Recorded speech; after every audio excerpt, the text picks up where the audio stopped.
This is a Fleet Success Show, dedicated to helping you and your fleet succeed using the experience of fleet professionals and Hall of Fame fleet legends. The show that explores how the pillars of stakeholder satisfaction, intentional culture, resource efficiency, and risk management all combine to lead your fleet to success. We're glad you're here. Now, let's get into the show. All right, welcome back to another episode of the Fleet Success Show. I'm Facundo Tassara, Fleet Success Manager here at RTA with Sara Burnam. Hi. Okay, so a little bit about who we are. So I started in automotive a long time ago, back at my dad's mechanic shop, needed a part-time job, told him he was going to hire me. He hired me. Was kind of like a service advisor, worked there for 12 years, learned how to run an automotive shop, and then moved into the fleet management world, taking a job at a good old city of Ormond Beach in Florida, and then moved to the city of Norfolk, larger city. Mo money, mo problems kind of a thing. And then from there, transitioned to the tech startup side of the world. Again, still in automotive. Was there for 8 years, 2 different tech startups. And then came over to RTA to be a fleet success manager, where we work primarily with a lot of our customers, but we do a lot of things with coaching and consulting. So I'm Sara Burnam, also with Fleet Success. I am a former fleet manager as well. I've been in fleet for about 27 years. Started out in the automotive industry, working at a repair shop, just like you. And then I got curious about fleet, ended up getting a job in fleet, and worked for the state highway patrol, and then the state of Ohio, and then Palm Beach County was my last position, where I was the director of fleet management. Managed about 61 individuals, had a budget of $34 million. And it was a lot, but it was a lot of fun, I will say. This has been a great industry to work with in the last 10 years. And I'm super excited to be with RTA, helping fleet succeed. That's what we're all about. So You forgot to mention one small little thing that happened in 2023. Oh, yes. Public sector fleet manager of the year. Yes. That's correct. And there's that. Yes, there is that. My claim to fame was applied for top 100 fleets 7 years in a row. And people always say, oh, you won 100 best fleets 7 years in a row. I'm like, whoa. I was on the list for 7 years in a row. Right. Not won it. But that's pretty hard to do. That's my claim to fame. Okay, Yep, cool. that's impressive. I didn't quite get fleet manager of the year, but oh well. Well done. Yeah. Well, thank you. Yep. Okay. So what are we talking about today? So we were talking about tips and tricks for new fleet managers, because nobody goes to school for fleet management.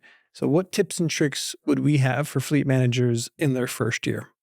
You can go first. So the biggest suggestion from me would be to, if you're brand new to fleet, never been in it, I would get out there and learn as much as you can. There's so many resources out there. We have the Fleet Success Show podcast. We have there's the Fleet Success Playbook.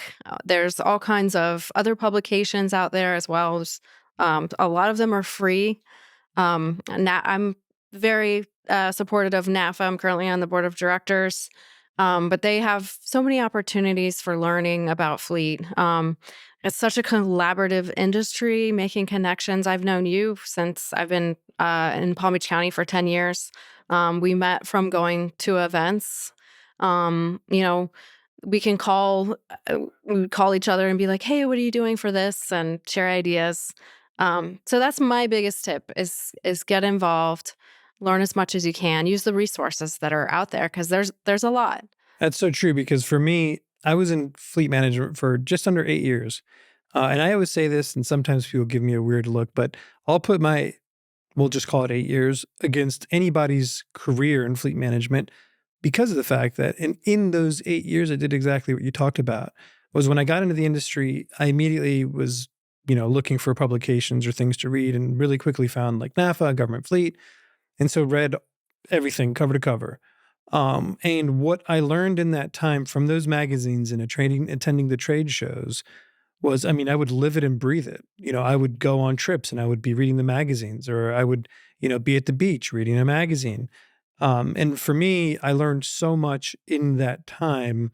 I don't want to get on to the next recommendation that I'm sure both you and I have, but that's a huge tip, is immediately get involved, read, consume everything that you can. I'll stop there because then we're going to get into some of these next topics. Okay, next topic. What you got? So there's a lot of great certifications out there as well. CAFM, Certified Automotive Fleet Manager. I would not be sitting in this chair if I didn't have that. It was one of the job requirements for Palm Beach County. It's actually rated, I think, one of the top 10 certifications on monster.com to get. Oh, I know that. Yeah, I think the fleet managers that have it have a 27%. No, don't quote me on this, but around a 27% higher salary than those without the I'm going to quote certification. Sarah. Sarah said they have a 27%. 27%. I'm going to put that all over LinkedIn. You can find it on NAFA.org. Okay. How long did it take you to get your CAFM? You have, I believe it's 3 years, but it took me a year, which was tough. Like I had to give up like some of my hobbies to get it done. So this is the moment where I confess. I think I might have the world record on how long it's taken to do. So I started my CAFM, again, I was reading all these magazines. And so I heard about it and I signed up right away in 2012, which was right after I finished my master's. So the last thing that I wanted to do was continue reading. And so for that reason, I've made no progress since 2012. So I'm on what year are we in? 2025. So what are we, 13 years in? So I will say that I just recently re-enrolled. That's awesome. Yes. It's never too late. No. So I'm going to be working on it. Yeah. I mean, I still will go back and refer to material and be like, we covered this. And let me look exactly to see what it says, Yeah. I think for me, I've been outside. I haven't been in the chair for a fleet manager for a while. And having been in the industry for a long time, I have a lot of different perspective on things that are available to fleet managers to help them do their job and technology and KPIs and all these things. But I think for me, I'm really looking forward to the refreshers on those things. Okay, I got one for you. And this one, I had to think really hard on this one. And this one was shut up and listen to your staff, right? Because you come in as a young fleet manager and you're like, I've got these great ideas.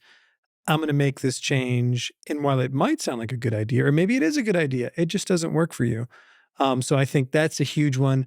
I think I came in and I wanted to make a change. That change wasn't coming to me right now, but luckily I didn't make the change. And then I realized had I made the change, it wouldn't have worked out and it wouldn't have been really good. But shut up and listen to your staff, especially the ones that have been there for a long time. Yeah. One of my favorite quotes, I think it was John C. Maxwell said, "You're never as smart as everyone in the room." Like if you're just relying on your own knowledge, your own experience, you're selling yourself short because you have a whole team of people that you can rely on.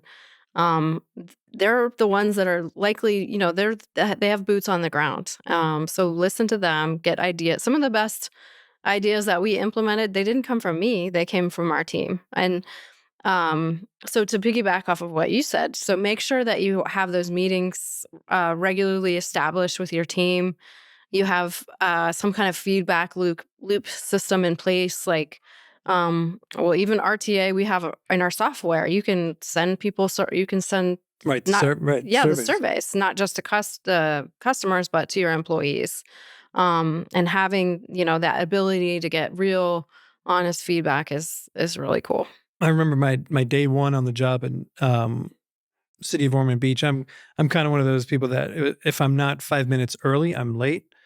And so I had mapped out how long it was for me to get over the bridge, across the train tracks to the shop. It wasn't very long. It was like 10 minutes. I didn't factor in that on the train tracks, sometimes there's really long object that goes through it called a train. And so the first day on the job, I get stuck on the other side of the train. And I get there like just before I was supposed to be there, like 7 a.m. And when I get there, and I can say his name now because he's retired and, obviously we're on good terms. His name is Danny. Danny's walking up to the door, kind of a hard-nosed Southern Florida guy. He pulls out his keys and he's walking to the door. I'm walking towards the door too. I'd never met him before. And he puts his key in the door and he stops. And he looks at me and he says, I applied for that job and I didn't get it. And they brought this young gun in from out of town.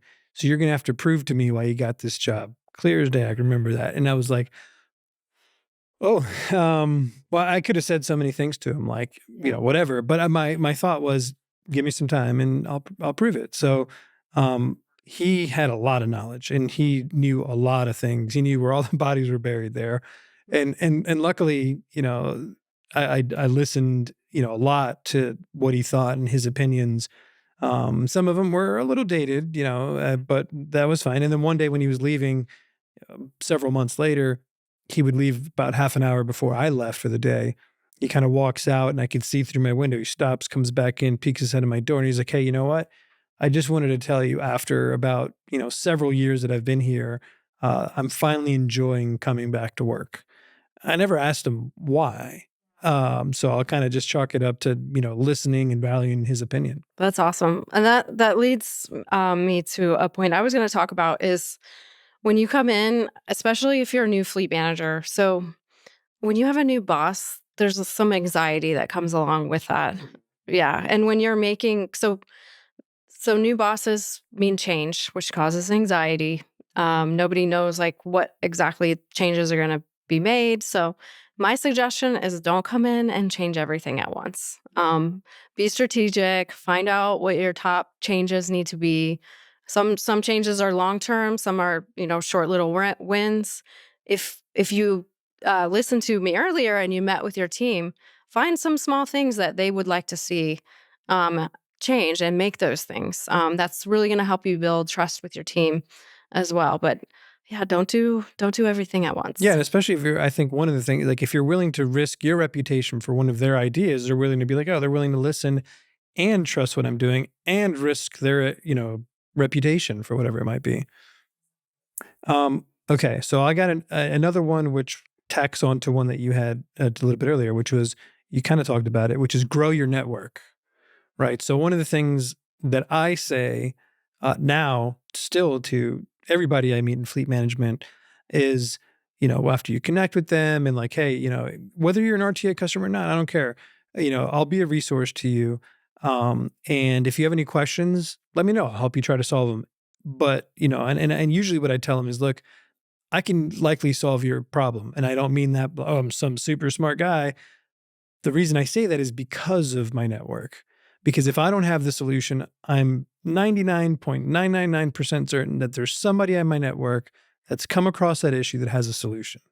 And so that's one thing, which is definitely work on, the publications and going out there, but spend that time. They have the networking events to network, and that's what you should use it for. Yeah, I think that's great.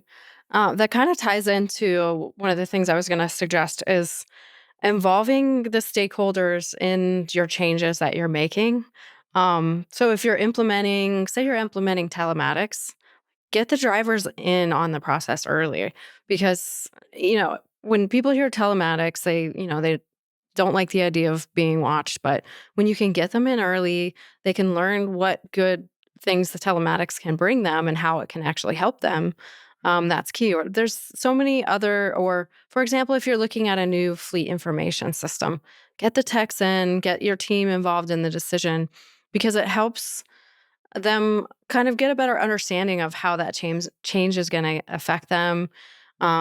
You can show them like how it's going to make their jobs easier, and they can help spread that within the organization when you're implementing change. So Yes, definitely. Actually, that was one of my topics as well, was talk to your customers. And one of the things that I've noticed now through the fleet coaching and consulting that we're doing is that one of the things that we do is we interview the customers. And so when you interview the customers, you don't really have to, like you can go through all of the policies and procedures and things that fleet's doing and figure out what's going on, or you can just talk to a customer because they'll tell you, and some of them will not hold back to tell you what the issues are. And it's so important, especially as a new person coming in, to figure out, look, I can either try to figure out what our problem is, or I can go directly to the source and they can tell me what my problem is. exactly, yeah, they're not gonna. That's so key. Yeah, you have to ask them. They're more than likely, unless you are sitting down having the meetings like what you're talking about. They're not going to tell you, and they're not going to say, "Oh, we think you suck." Yeah. And they're not going to do the surveys either, right? Because sometimes they'll be like, I just want my vehicle back. I want nothing to do with these people. I'm not going to, fill out any survey. So you kind of got to corner them and be like, tell me what I need to know. Yeah. Good, bad, and ugly. Yeah, exactly. And don't, obviously, the other recommendation is if you do this, go out and find the customers that like fleet, go out and find the customers that are so-so about fleet, and find the customers that really don't like fleet. That's where you're going to really make the improvements. I have a few more. What do you have? Have you got some more? Making sure that you're using your data. Some fleets may still be using spreadsheets, and it really depends on the size of your fleet. But having metrics to be able to make data informed decisions is what I think fleet is all about. It's one of the things I love about it. So making sure you have good data, you're using it, you're telling your story with the data. That's how you can get buy-in for new resources, tools, employees. So, well, context of the data too, right? Because I remember, I think this is something, again, I learned early on from just getting out there and talking to people. I think maybe I was in the city of Norfolk at the time, and I was trying to get some information about comparing some KPIs. And I was like, well, I'm just going to reach out to the city of Virginia Beach. City of Virginia Beach is the largest city, or the second largest city, I don't remember, in Virginia. And they have very heavily, densely populated areas along the beach. And then they have farmland. So when if you benchmark against the wrong vehicles traveling in a part of town that it looks nothing like a city, then you're benchmarking completely against the wrong things. And so, I mean, you have, right, the data integrity. Let's just assume that you've got good data. Then the context, most importantly, is benchmark against yourself. right. Because no one goes to school for fleet management, chances are you were never formally trained on how to successfully lead a fleet. That's where the Fleet Success Playbook comes in. The Fleet Success Playbook is your guide to building a safe, reliable, and efficient fleet that provides exceptional service. Learn all about the 4 pillars of fleet success: stakeholder satisfaction, intentional culture, resource efficiency, and risk management. Get nearly 100 years of combined advice on common challenges, practical solutions, actionable tips, and real examples from fleet industry experts who have been there and done that. Visit www.fleetsuccessplaybook.com to request your free copy today. But the one thing that I love that you said, though, and I think that you have done well with this with your career, and I would recommend this for anyone, and you can reach out to me, is reach out to people in the industry and have conversations with them. Find out what they're doing. We all love to share information and help each other. So I know I've heard stories of you, like you said, you reached out to a fleet nearby. I would absolutely recommend doing that. Yeah. We talked about this already, getting involved in the fleet community. There was a saying that I picked up from somebody along the way is, who do you know that I need to know? So I've asked people actually before when we're having a conversation and they're like, oh, we have a lot in common, or this person seems really interesting. They probably have an interesting network. So I've straight up asked people, who do you know that I need to know? And they've put me on to other people. Interestingly, I kind of go back in time a little bit. One of the first individuals that I met in government fleet was Tom Johnson. Oh, So when I was in Ormond Beach, somehow I learned about an event going on in Fort Lauderdale. And so I went there, and it was 100 Best Fleets Roundtable. And I met Tom. And, I told Tom, I was like, who do you know that I need to know? And he kind of looked at me and he was like, and he introduced me to David Dunn, Daryl Greenlee. Right? Greenlee. I'm sorry if I'm leaving anybody out, but those were the 2 main guys. And Daryl would actually, he lived close by to Ormond Beach, and he would pick me up a couple times, and I would go with him to Orlando for like a little, day trip to understand what they're doing, to bring back some of the best practices for me. But yeah, it's, who do you know that I need to know? Get involved in the community. yeah. So I have a question for you. So what is some unexpected things to anticipate for a new fleet manager? Don't do too much too fast, because I think you maybe mentioned this earlier, you want to impress people. But I think if you do too much too fast, it's really easy to screw something up, especially if you're coming from the private sector and you're coming into government fleet. I would say pace yourself. Don't do something too quickly before you know the implications that it might have. Yeah, that's a good point. If you are new to government, learn government procurement practices and all that comes along with government. There's a lot to learn there, and you just need to learn. It's like you just basically have to learn what the rules are so you can play within them. That's really all it comes down to. So one of the things that I would say, the unexpected things to anticipate, is to expect the unexpected. Yes. Like, I feel like that is the life of a fleet manager. Like, every day is different. You have 1 minute it's an HR issue, or you have a crash, or you have an accident in the shop, or you have something good. Commissioner's congratulating you for something you did well. So expect the unexpected. Well, so one of the things that came to mind for me was, I think it was a vendor we were using for sublets. And I found out that how much they were charging and it didn't make sense. And so I was like, let's go use this other vendor who's just as qualified, closer. And they're like, no, we can't do that. And I was like, what do you mean? We're going to save money. And they're like, because there's the process, right? And all these things. And that for me was very unexpected. But that's a really good point, which is understand the process, because, and I'll talk about this one a little bit later. But if you don't know the process, it can come back and bite you, because you have to do things within certain cycles. And if you don't spend the money, then sorry, it's gone. So I want to go back to another one about just some tips for new fleet managers. One of them is get to know the senior leadership outside your structure.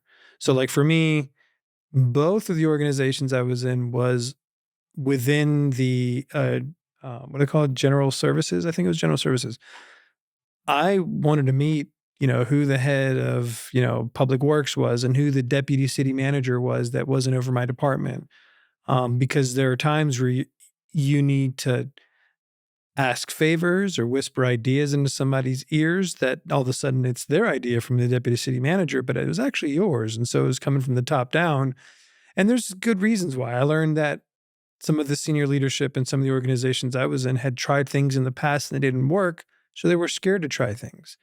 And that makes a lot of sense. And so I kind of had this approach where I developed relationships with deputy city managers that was, my boss's boss, right? But they thought it was a good idea. And they're like, hey, how about you do this? And they're like, oh, that's a good idea. Let me talk to the fleet manager about that. And I was like, oh, that sounds like a good idea.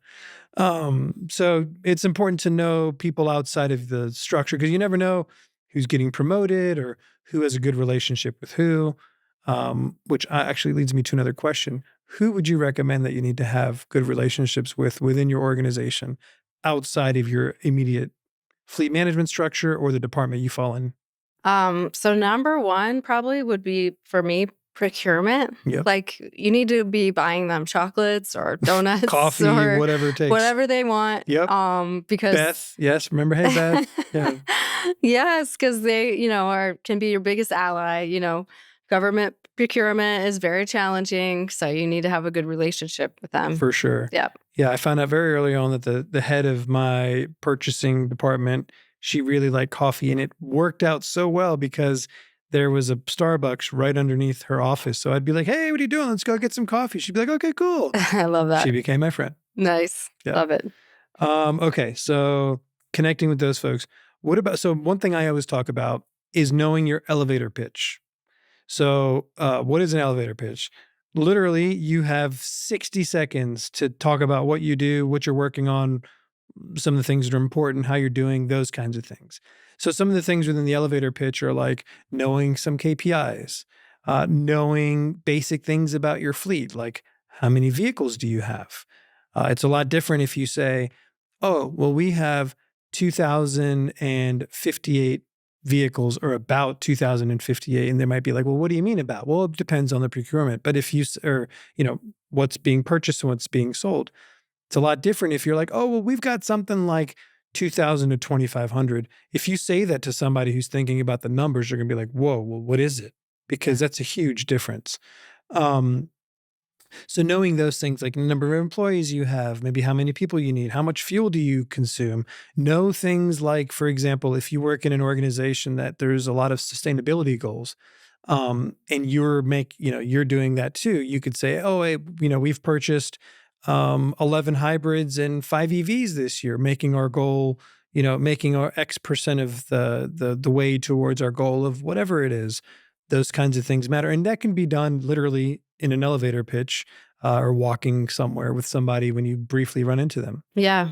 And I love that. Like having the data to kind of tell your story. Like it's one thing to say like, oh, I used to manage 5,000 assets. But when I say, and 14,000 work orders, like that really kind of gives a picture of just how much work we actually do, which I love to highlight our team because the upper management, the people you're giving the elevator pitch to, probably has no idea what fleet is. They've, and drivers, all they want is to get in their car and be able to do their job, right? And the more we can educate the people that we work with or work for about what we do, I think helps us tell our stories and get the resources that we need. And I can only imagine you could totally rock somebody's world if you're 14,000 work orders and you could be like, well, of the 14,000 work orders, 80% of those were scheduled, right? And Right. they'd be like, and that was last year or the 2 years ago. And then now we're seeing that only 60% of them are scheduled because we're having a lot of, on breakdowns. And well, what does that mean? Right. Well, we need help purchasing more vehicles. Well, what's your budget at? Blah, blah, blah, right? That's how you start the conversation at a coffee shop when you run into some random person from senior leadership. Yeah. I was actually able to sell additional positions because our numbers were backsliding. Our downtime was being extended because we just didn't have enough employees, so Well, there you go. Yeah. Yeah. Okay. So going back to one other thing, warning signs, recommendations. I think I mentioned don't do too much too fast. Do you have one? I've got a couple more. I don't know that this is a warning sign, but a recommendation I would say is to pilot whenever you can pilot. Tell me more. So we had a fuel system that was becoming obsolete. And so we were picking a new fuel system. And long story short, when we got into it, we really quickly realized it wasn't going to be able to handle what we thought it was going to be able to handle. So we were able to back out. But had I have done that again, I probably would have piloted it with like a dummy station, and tested out the system. So yeah, I mean, I think my other thing to add to that would be, what was that game show, Phone a Friend? Like one of the options you had, one of the lifelines. Yeah, phone a friend. Yeah, don't be scared. Like call somebody, right? Like we talked about in the network. People are totally used to like, hey, did you use X, Y, and Z? Yes, it was great. You should work with them or don't work with them.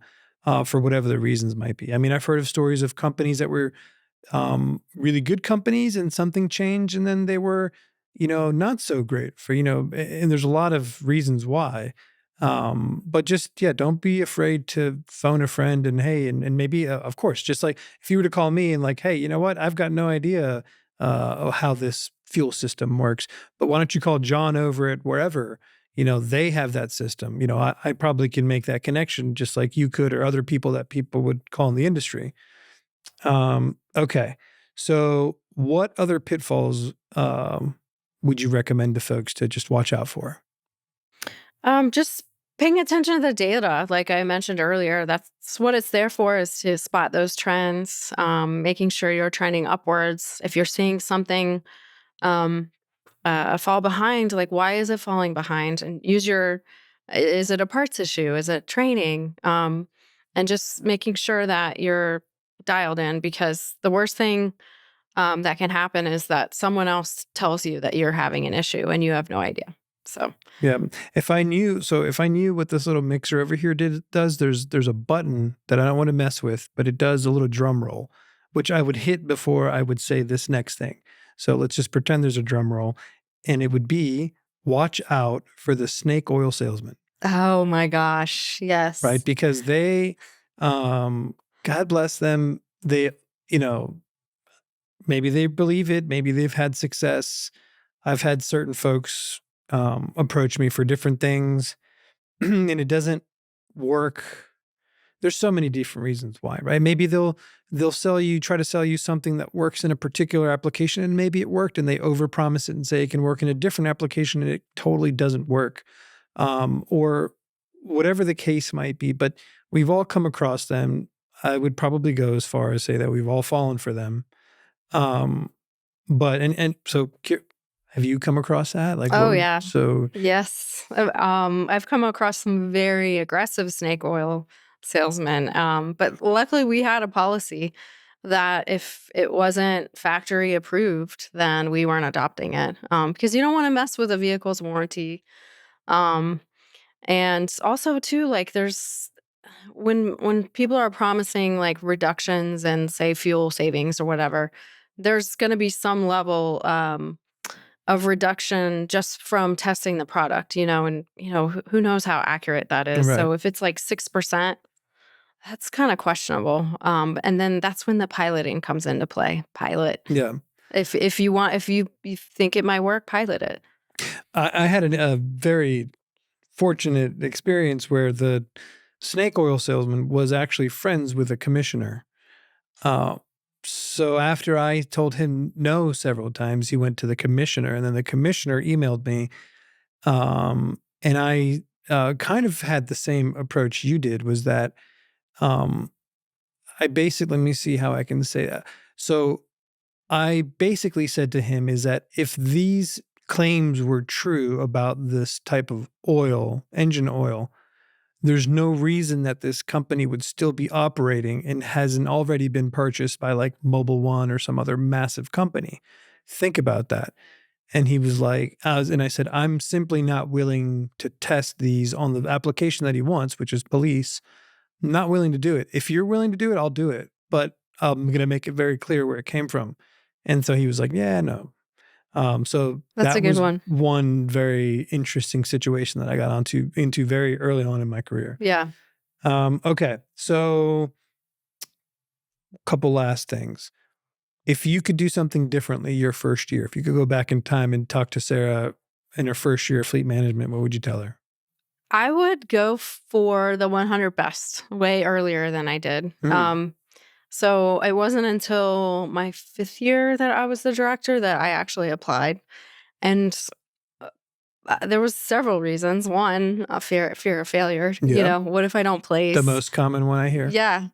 Two, I didn't really understand that it's really not like a contest. It's really about benchmarking your fleet. Right. And so the first year I applied for it was in 2023. And then after that, like now I get it. It's about benchmarking your fleet, seeing how you can do better. And just going through that process after being there for 5 years and implementing the changes, it wasn't until then that I was able to like look back and be like, wow, we've done some really cool things. Right. And then I had a list of them. So it was a great experience. That's a really good one with applying for the 100 best fleets, because I've talked to a lot of fleets, both RTA customers and not. And, well, what's holding you back? Well, I don't have time. I'm scared that I'm not going to place. I'm not going to, this came up, or I'm really busy this time of year. And all of that is true. But the fact is that if you just kick the can down the road, then you're just kicking that benchmarking opportunity down the road again. And I had a lot of really kind of tough conversations with folks, and a couple folks, I'm not going to call them out, but they went from, I don't know if I'm going to apply, to, you know what, I'm just going to apply. And I told them, I always give the story, if my wife were here, she'd probably be like, don't share this. So I'm going to share this right here again. So, which is my ninth grade, my freshman year in college, I had an economics professor, Professor Rustisi, that it was a big like auditorium style economics class. And he was talking about really early on, like, what is this class like? And what's the testing like? And so he said, some of them are multiple choice, some are essay. And he's like, look, if you have on the multiple choice, if you have no idea, you're going to pick something, right? Just try to take a stab at it. I want you to do the same thing for the essays, and don't leave it blank, because I spent time going through and creating this test, and it just drives me crazy when people leave it blank. So if you're going to leave it blank, just write in Mary Had a Little Lamb. And so fast forward, a few weeks, and here I was looking at a test that I thought I was prepared for, and I see this question. I'm like, no idea. I have no idea what to say. So I just wrote down Mary Had a Little Lamb. What the hell? Let's see what happens. And so I get the test back and he gives me partial credit, and so the reason I say that is because for the 100 best fleets, there's a lot of things. It's pretty intense. There's a lot of really detailed things that it asks. And if you have no idea, instead of leaving it blank, talk about, I don't do this. And, here's something that we're going to do for this particular metric or thing. And if you want to go as far as and here's our goal, and that's all you say, you're going to get partial credit for the answer. Right. And it gives you a plan to work on for next year. Right. And you can figure out, was I completely crazy with that number? Yeah. But at least it gives you something. Yeah. So don't leave the answers blank. But yeah, so applying for the 100 best fleets. Yeah. Totally a good one. You touched on this earlier. So for me, if I had to go back in time and tell myself something that I should do is learn the purchasing process better, faster. Who's involved? What's the timeline? How do you work with your vendors? I can only imagine if you didn't know, if you got into fleet management within the last few years with the impact that COVID has had, and you didn't understand the purchasing process, I could only imagine what people have been going through with no vehicles that are available, or the significant increase in pricing and having to adjust budgets and all of those things. But that would be the one thing, if I had to go back in time, is understanding that a little bit faster. That's good. Yeah. Can you use cooperative purchasing contracts? I couldn't. So that made it even worse. Oh, wow. Yeah. So you had to learn though real quick though. I had to learn it real quick. Yeah. But yeah, that's a good one. Yeah. Any final thoughts? Final thoughts. If you want to try something new, you're not sure about implementing something, reach out to somebody in the industry and just ask what they're doing, how they implemented it. There's a lot of communities out there with NAFA, LinkedIn. That's what I would recommend. Yeah, totally. To reach out to Sara, to me on LinkedIn, to Josh, to Tony, Mark, any of the folks that we have working at RTA, they're more than willing to help, whether you're an RTA customer or not, doesn't matter. But definitely ask for sure. With that, thank you very much. Join us on anywhere that you want to you download your podcast. Check us out on rtafleet.com. We'll see you next time. We hope you enjoyed the show. If you'd like to help support the podcast, please share it with others. Post about it on LinkedIn or leave a review. Want to learn more about our fleet management software, Fleet 360? Check us out at rtafleet.com. If you want to learn more about having your fleet evaluated by our consulting team, go to fleetconsulting.com.